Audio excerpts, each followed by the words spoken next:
Welcome to the TopRank Marketing Digital Marketing News. I am Joshua Nite, and I'm joined this week by Anne Leuman. Hello. Annie, thanks for joining me. Anytime. We should actually take a picture of this and put it on our blog because, segue, Google is showing more images in its search results. Oh, interesting. So this is an actual observed thing that started around April 13th. There was a big spike in the times that it would show images in the SERP. So it used to be about 24% of the time. Now we're closer to 34%, so that puts us over well a third of the time that you're going to see images in the SERP. So what should marketers do about this? Weep.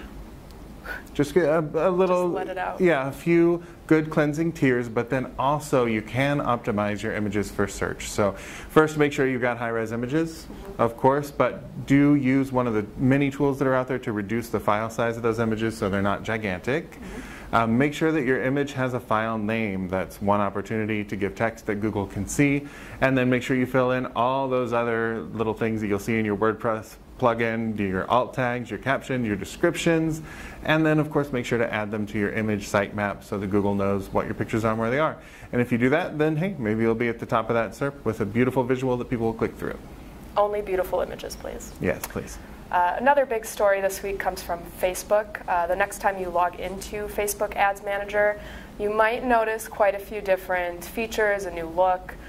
Included in that update is a simplified navigation and also a cleaner interface. I hate a dirty interface. Yeah, it's no good.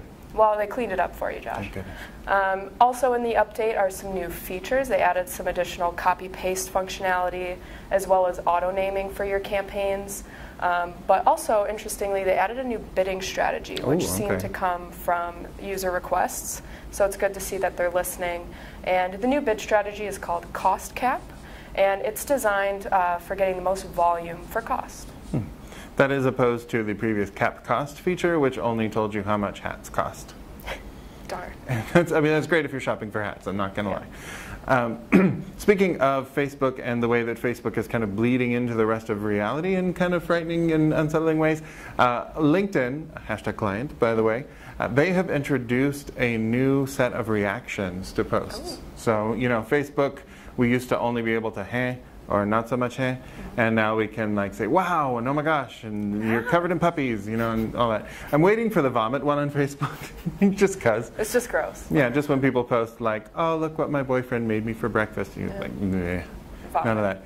But LinkedIn is doing this. It's kind of a way to boost engagement without actually requiring people to use words, which are very outdated, as we all know.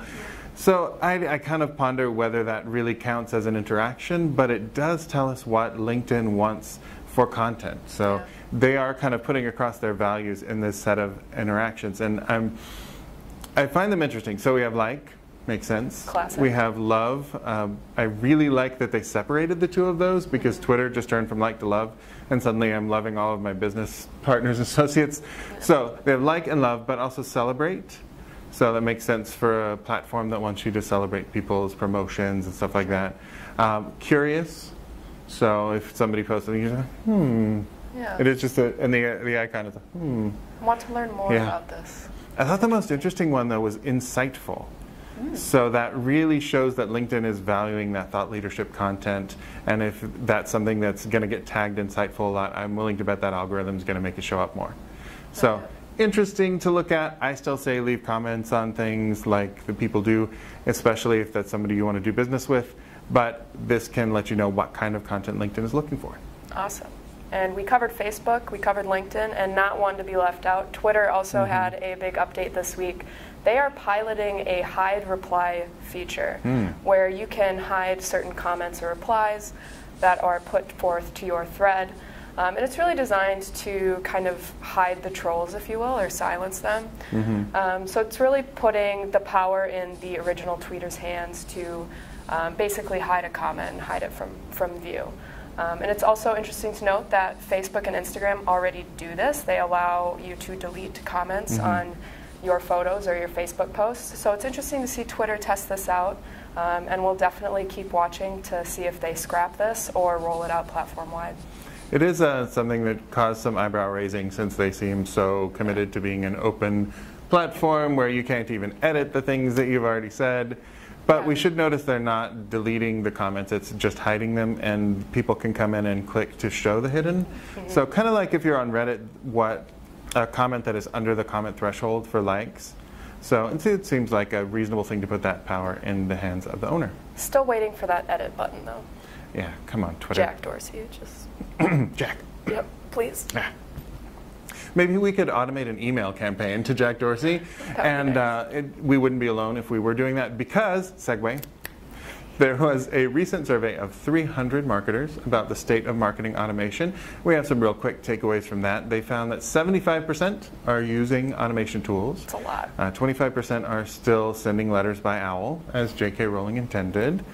I would have loved an OWL letter at 11. That really would have gotten my attention, though, yesterday. You know, like instead of junk mail, send it by OWL. So we'll think about that. Hootsuite's already taken for a name, but we'll figure out what to call my OWL-based startup.